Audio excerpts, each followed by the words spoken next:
So today I will be installing the roof rail window trim that covers the channel here.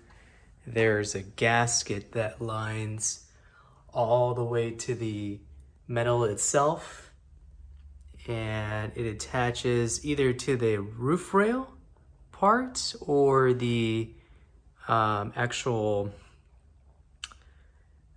trim itself. I'm actually really not sure, but I think I'm just gonna tape it onto the to the trim itself.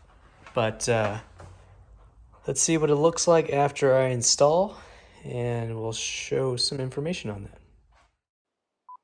Here's a shot of the roof rail trim that comes on the 68 and 67 Cougars. This is the black powder coat. Again, I wanted to add the more of an accent black to the car's Avalanche gray. So I thought I'd show you guys a shot of this here in this photo. All right, so this is the gasket that sits on top of the roof rail trim that goes in your window. There's two sides to it. One of them has this adhesive side that you peel off. This is the side that's going to sit on top, at least the way I'm going to do it, is you're going to sit this on top of your roof rail trim. So this goes at, so then this foam here just creates that, sealant between the metal surfaces and the trim of your roof rail.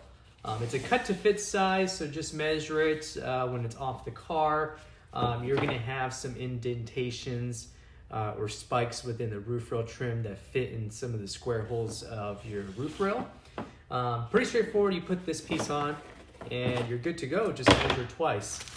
I have an extra one here. I thought I was going to need, for some weird reason, I thought I was going to need two sets of these. So I don't have any use for this, so I might give this away to some of the followers. What attaches to the roof rail trim itself are these little screws. They're flat type of screws here, and they're a Phillips head.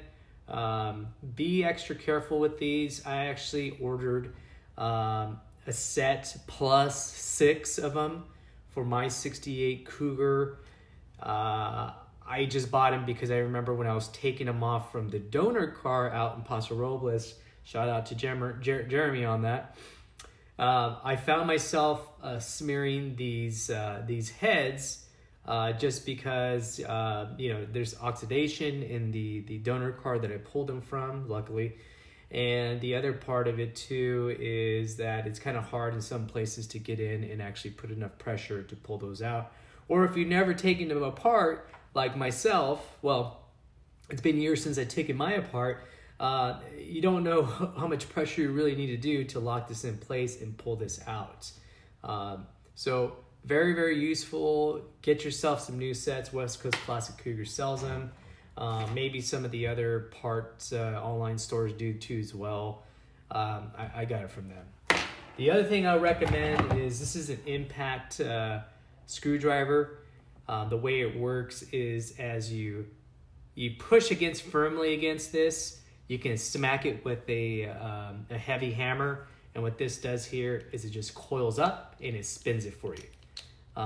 The other thing cool about this too as well is once you tap it a couple times, because you probably will need to do that, you can turn it by hand too as well, and this has a lot of weight to it, so you can push up into that and really dig in and screw that screw in.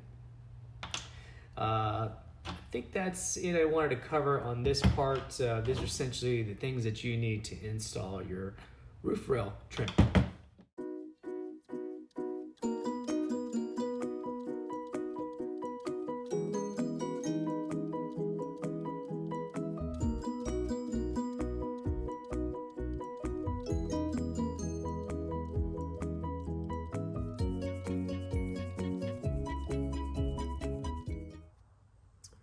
So here's somewhat finished.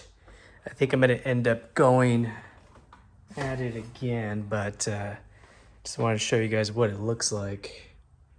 So it's kind of cool, gives it like that not really gonna notice that. Well, actually, you are gonna notice it more than I thought. So I took the trim and I powder coated it black just to do the theme.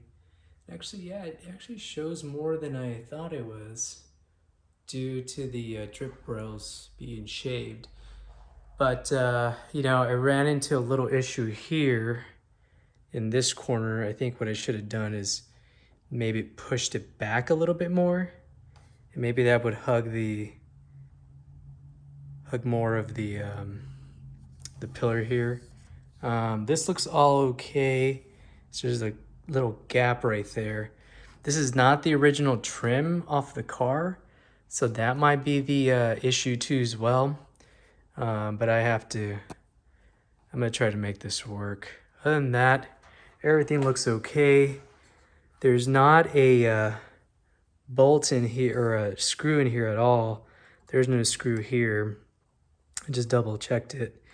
So I mean, it's flat. I guess it doesn't really need it.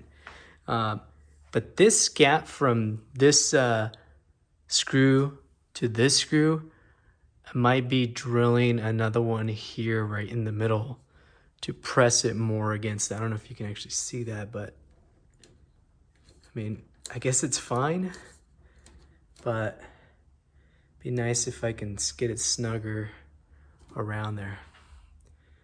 Let me know what you guys think. I think it does look pretty cool. Next part I'll do is add the wither stripping, but I won't be doing that right now anyway. Still got to finish some sound deadener that's left from Sound Shield. Pretty much almost done. It's just a couple of things I need to add to the doors. But anyway, hope you guys enjoyed it. Let me know what you guys think. Should I have kept it the polished chrome trim or the polished trim, or does this black look pretty cool? I think it looks good, actually. Thanks everybody for watching.